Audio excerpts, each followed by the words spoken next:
Today we're going to continue looking at principles and obstacles to prayer by looking at the prayer of the Pharisee and the tax collector in Luke chapter 18, beginning in verse 9. And Jesus also told this parable to some people who trusted in themselves that they were righteous and viewed others with contempt. Two men went up to the temple to pray, one a Pharisee and the other a tax collector.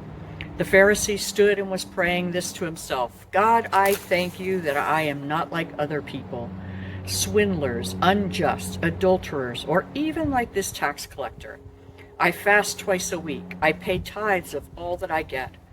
But the tax collector, standing some distance away, was even unwilling to lift up his eyes to heaven, but was beating his breast, saying, God, be merciful to me, the sinner.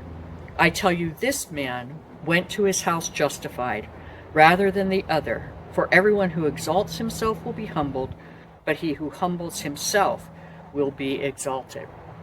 Today I want to look first at the obstacles to prayer that we see in this passage, and they're pretty obvious.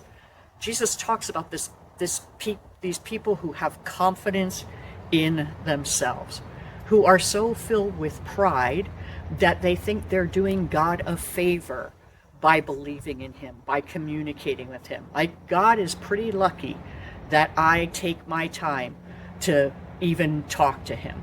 He should be glad that I'm a member of his body, his church. Pride is an obstacle to prayer. And then comparison to others is an obstacle to our prayers. Because often when we compare ourselves to others, we look for people that we think we're better than. And so then instead of approaching God appropriately in prayer, we think, well, maybe I don't really need to pray. Maybe I don't really need to confess, because after all, I'm not as bad as fill in the blank. So some principles that we see from this passage are that we are to approach God with humility. And we do that because we are to focus on who we are in light of who God is, rather than on who we are in light of the people around us.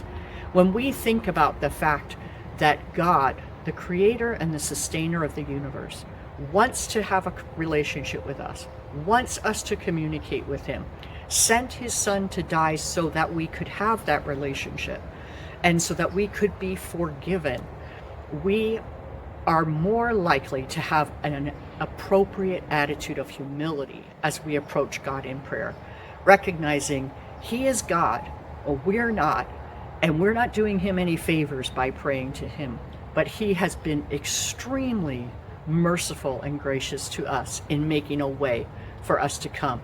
Let's remember that as we pray today.